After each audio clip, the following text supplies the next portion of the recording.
Our second female speaker is Argentinian. She's an iOS engineer at Podcast App.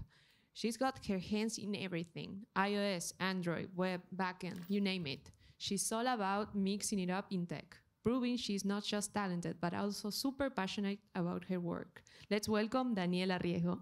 Thank you. Hello.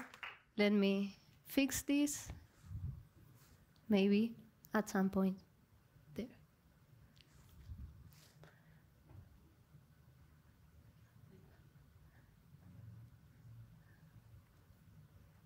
Okay. So, hello everyone. I'm gonna move, so I'm more than just a floating head. I'm Daniela Riesgo. I'm an iOS developer, but today, I don't want to talk to you about anything techy at all. So I hope in this talk you can disconnect your brain a little, and I'm going to tell you my story in hopes that it inspires you to maybe rethink about yours. So, are you ready to start? Yes.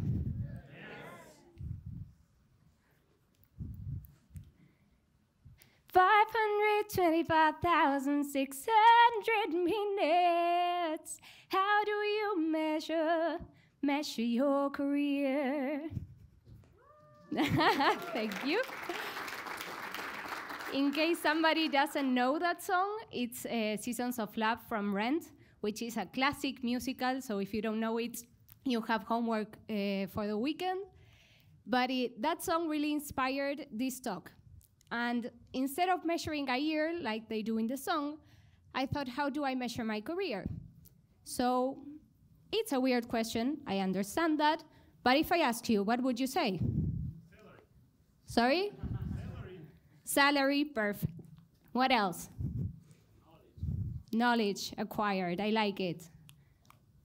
Whoa, sorry. What else? Time, years of experience, right? These are all things we usually put in our resume, right? Or here we say our CV, but it's all like classic formal information. So this is when I start speaking about myself because my story is the only example I have. So let's take a look at my resume.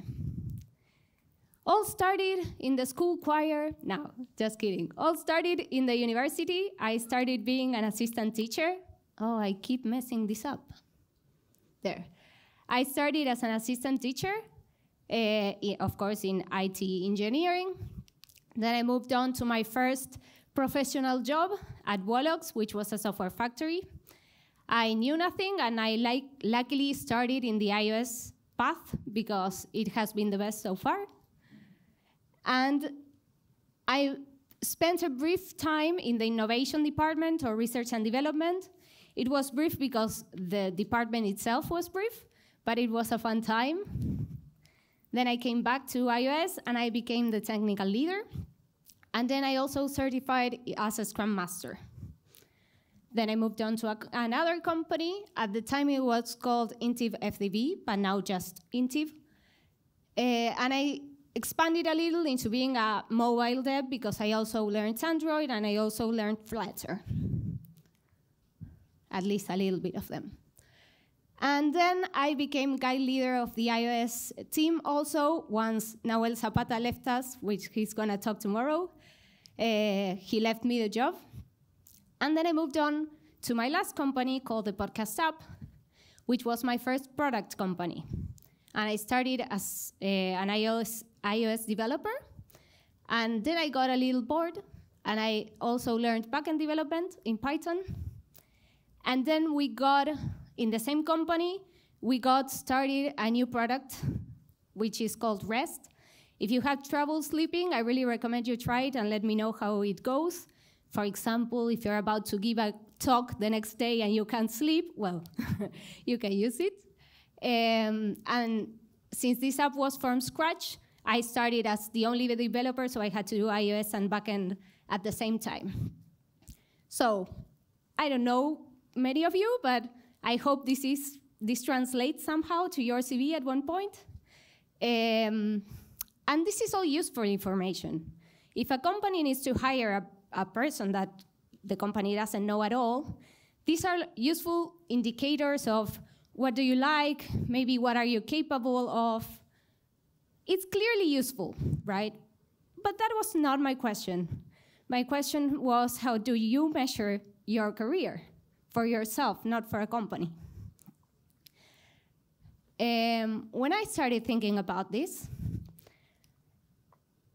I really didn't remember most of that things. I had to go to LinkedIn and looked it up and put everything in order because I didn't even remember the times of everything. But what I did remember was, I call these like special moments that stayed in my head with me for some reason. And I call them special because I don't have like a specific name, because maybe some were like points of inflection where I had to choose where my career would go, and another was just like a moment I felt proud of myself. It's a mixture, but they are all special for some reason. So let me share them with you, at least a few of them, and hope to inspire you to think about yours. So my first special moment, important moment, was when I had to define what a teacher was to me, because I told you I started at university, and all my life I had only been a student. So I had no idea how to be a teacher, and I was like, who am I to be a teacher to anyone else? So I had a lot of doubts, like, how do I know I'm gonna evaluate correctly? What if they ask me something I don't yet know?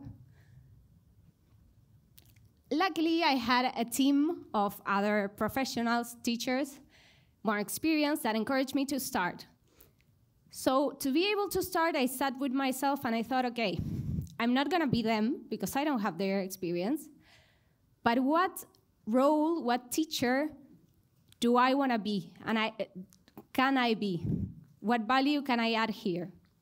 So I sat with myself, I defined it for me, and I winged it. I went for it, right? Then I started my professional career. I told you it was my first job, and I knew nothing about anything, and they put me on iOS, so I had to learn iOS from scratch.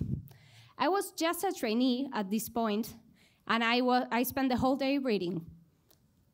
And of course, we had a Slack channel for all the team, and people shared posts they found useful or things they learned that day, or maybe warnings like, hey, these conflicts are a pain in the ass, beware. And one of those posts, we're gonna get a little bit technical here. One of those posts was about lazy bars. And I read it, and it was like, okay, cool feature. Then came my trainer and talked to me about how we use reactive Cocoa at the time. And I don't know if you've used it, but you usually created a component with a closure. And we had the typical problem of we need to use self in a closure of another thing, and so it's impossible. So we had a force and wrapped. And when I was with my trainer, I was like, hey, can't we connect both of these things and use a lazy bar and avoid the unwrapped option? And he was like, oh yeah, that's a good idea, let's do it. And he wrote it in Slack, and everyone started doing it. And in case you didn't realize, everyone started doing it because it was a really dumb change. Like, it didn't mean anything to any of them. But to me, it was the first time I added value as a professional. And I was even a trainee, so I was super proud of myself. Then came a time where they came to me asking if I wanted to interview new hires. And I had almost the same doubts as I had when I was presented with the opportunity of being a teacher.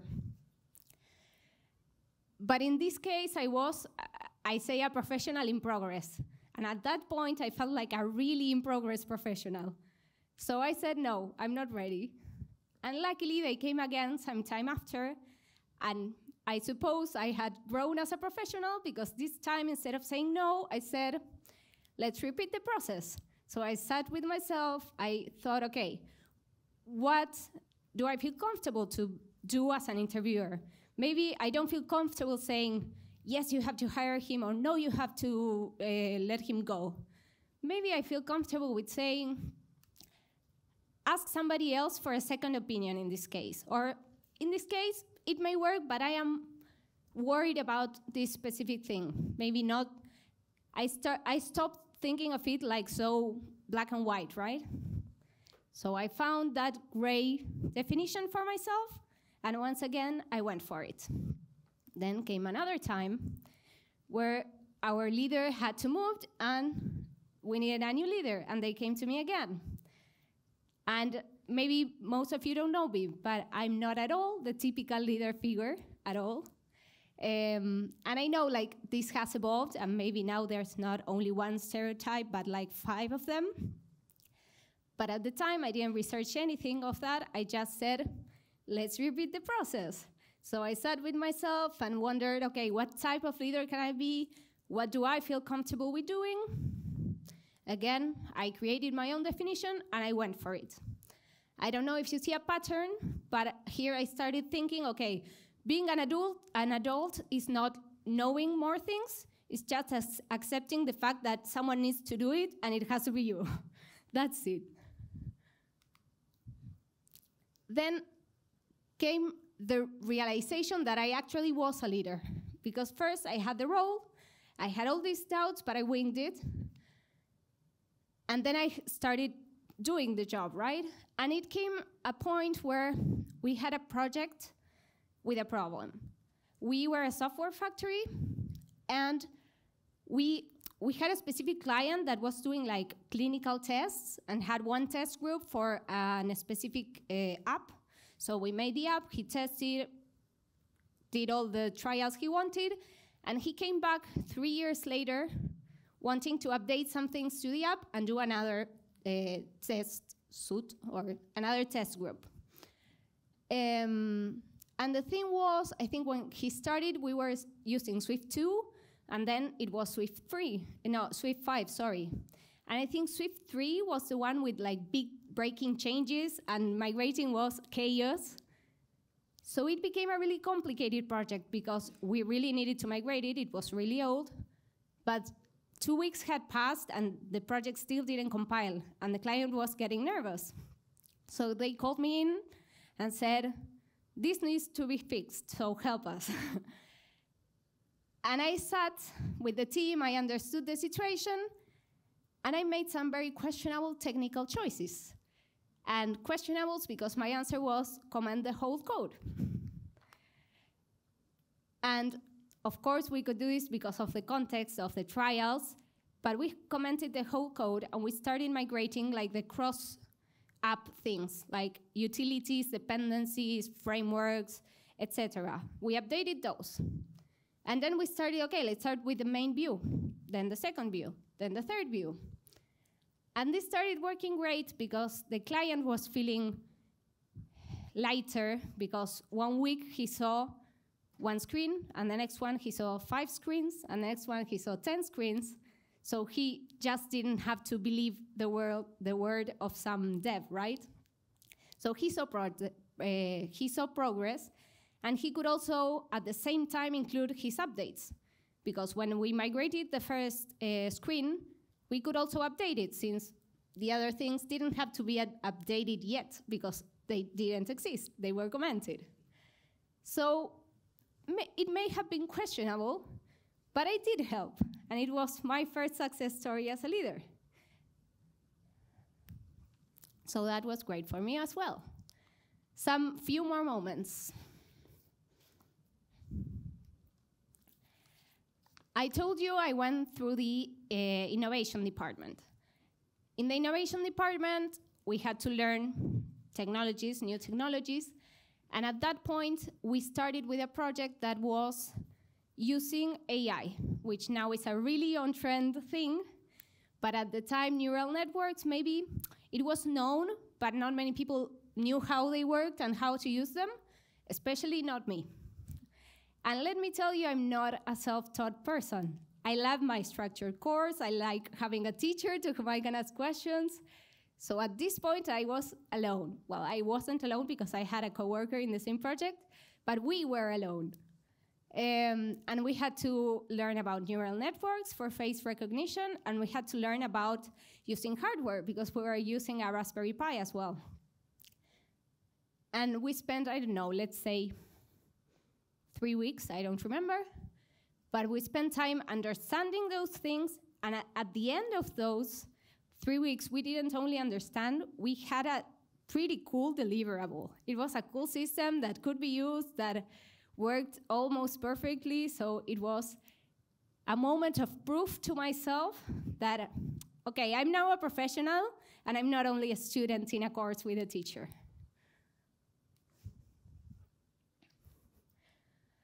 Then I moved on to another company. I told you about Intib. And at the new company, it was all new people, which I hadn't known. It was new processes because I did things differently. And something weird started happening to me because people came to me with questions, like asking my opinion, not only of the current project that, of course, the whole team talks, but they came to me asking like, hey, I was wondering about algorithms for X type of problems. And hey, how would you do this if you had to Y thing? And I found it weird. Of course, I had no problem to help, but I said I must be giving off some real professional vibes because people didn't know me so much. So that was a cool moment of saying, okay, it's not only me, people are seeing it in some way from the outside. And the last moment I wanted to share with you was when we started this new app in my last company, this REST app for sleep. We started from scratch, and we had to do a proof of concept. We had really small time to get it in the market and see if people would use it. So we decided, of course, doing something from scratch is a huge opportunity because you can change everything however you like and start fresh, right? But we had to be quick as well. We decided to use Swift UI, which was a big change, and we are really happy about it. But I had to be quick, so I couldn't do a course at all. And I told you I'm not a self-taught person. And in between those improvements we could do from scratch, I decided that the way we handled dependency injection was not ideal. Like we did the usual, the protocol, and then, for example, in the init, receiving the instance we wanted to use, which was fine, but it was very verbose and really annoying to do all the time. So I said, okay, I read something about property wrappers at some point, and I could never use them, I could never learn them. But I think they would be useful for this. So I read one post, I did my code for dependency injection, I started using in the app, and then I tested the app, and I realized this is good. I mean, there must be 5 frameworks for sure that are better and versatile and whatever that do it better. But with just one post, I was capable of doing something where testing was so easy that made me, again, feel proud of myself. So these may be my moments, my examples, but what I want to leave you is when you think about your career, think that there are 2 points of view. You have the external or the formal point of view, the resume or CV point of view, and you have your internal informal one. Personally, I think that we are happy and we are satisfied at work when both of them converge together. For example, I think the imposter syndrome is what happens between having the external role and having that internal moment of saying, I'm going in the right direction, right? Okay, so when I did this, I also started finding some patterns. For example, I always thought I was a person that liked learning new things. But when I saw this, I said there's a clear connection between role quantities and special moments quantity. So a new role is learning a new thing, so it brings me a new special moment. That's my case, but maybe if you do this, you'll find your own pattern of personality. I also have a theory that maybe you can help me prove or not. That is, if we all do this, I'm guessing that as time goes on, we're gonna have less and less special moments. Maybe because we start not focusing on them, when at first it's all fun and emotion and exciting. Or maybe because as we become professionals, the expectation becomes really high, and so it's difficult to have something that surprises you even over that, right? So let's try to find these special moments. maybe finding patterns and doing something to follow that pattern, but we need to encourage them because they are the ones that fuel us to continue in that path in our career and move forward. So now I'm not gonna sing again. I'm just wanna say thank you all for your time. Please share your proud moments because I would love to read them if you thought of any.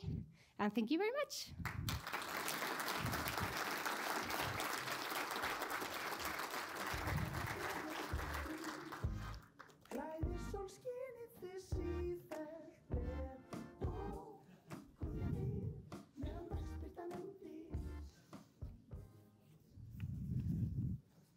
So does anyone have any question?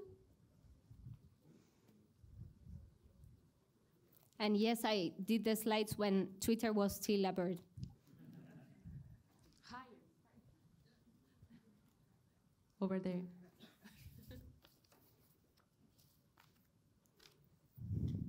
Hi. Hello. Well, Hey. my question is, you say the right thing when you become a more senior or you spend more time working. It's hard to find those special moments or motivations.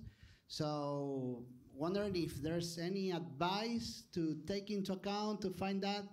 I don't know if it's changing work or my job, but well, I don't know. Whatever it keeps me motivated in order to do more than I enjoy. Yeah, I feel you because I think I'm also going through that. But what I think is, for example, seeing my pattern, I think I'm a person who likes to learn new things. So we probably think that when we are experts on one thing, we have to like keep doing that thing and get better.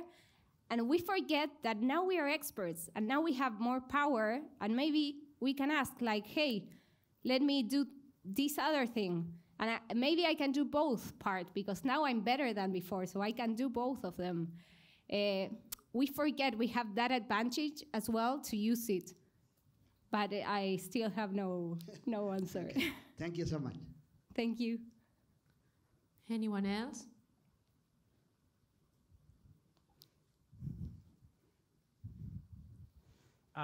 Maybe not a question, but something that came up to my mind is that maybe it's good when one feels a proud moment or one of these like great moments. It's good to document them because after a while, maybe one may forget and may think about an interval of time in which, oh, you know, I didn't have any great moment or this wasn't that cool. But maybe having a screenshot of something nice that happened can take you back to that time and realize that it was that there was actually good times or good things that happened. So yeah, just something that came up to my mind. Yeah, I agree completely. And in fact, when I started doing this, I started remembering too. When I started going back, I was like, oh, and this, and this, and it came back to me, but only because I tried to think of it. So maybe document is much easier. Like you've got it there and you can see it regularly and you can get that fuel inside yourself.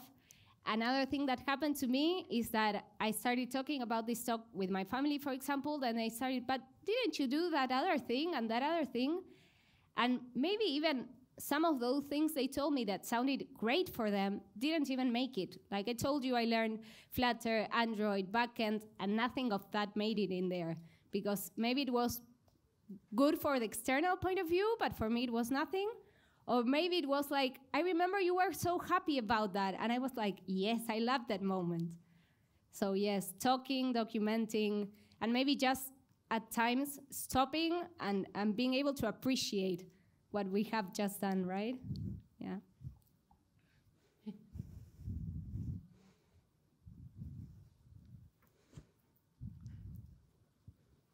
Hi, Dani. Hi.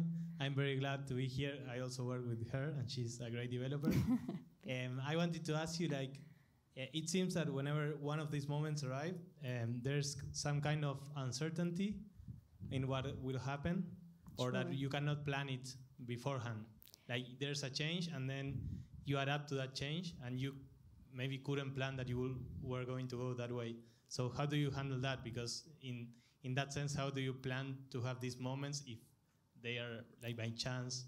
Yeah, I think if they were planned, they wouldn't be special moments because it wouldn't surprise you. It wouldn't prove anything to you because you expected that to happen, right?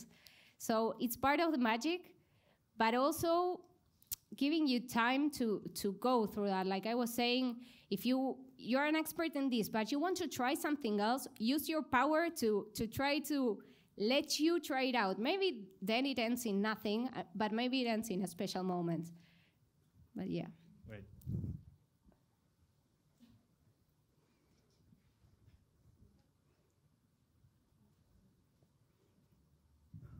Yeah, thanks for the talk. It was very interesting. Thank you.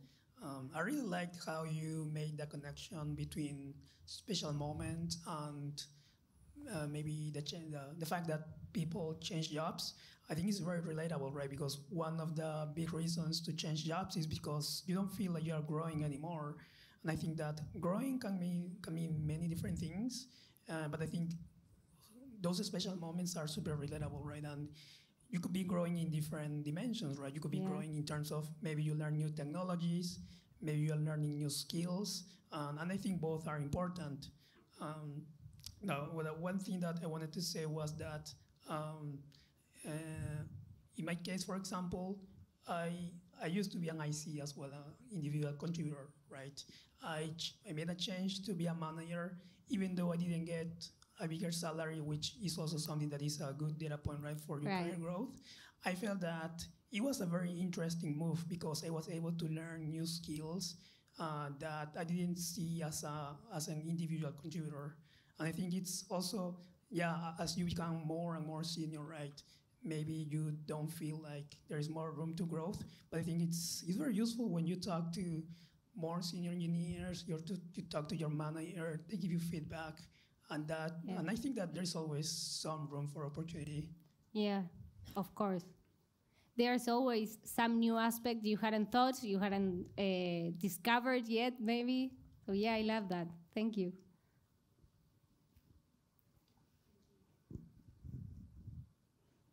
Thank you, Danny, for your talk. I really like it, and I wanted to just comment with you that I feel it's super interesting. At least myself, I am really hard with me or harsh with me, looking to the future and always trying to accomplish things. And what I thought when you were talking was how interesting is to look back and try to be kind with ourselves with everything that we have learned. Sometimes in these conferences, I feel, I don't know, I should be maybe more experienced on this, or I should have learned this over the last years, or maybe I'm putting attention to other things. And on a way, it's interesting to look back and be kind with us. Maybe I wouldn't even imagine to get where I got over the last years. So just comment. Yeah, completely. When I started doing this exercise, I got to that point of saying, okay, so growing up is doing things you don't know how to do. But when you start knowing not how to do it, you end up knowing how to do it. So maybe you are at that point, and that special moment was the one that triggered the whole possibility of reaching that objective.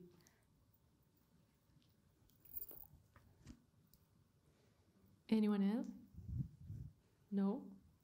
Okay, then I think we are ready for the coffee break, right? Okay, thank you so much. Thank you.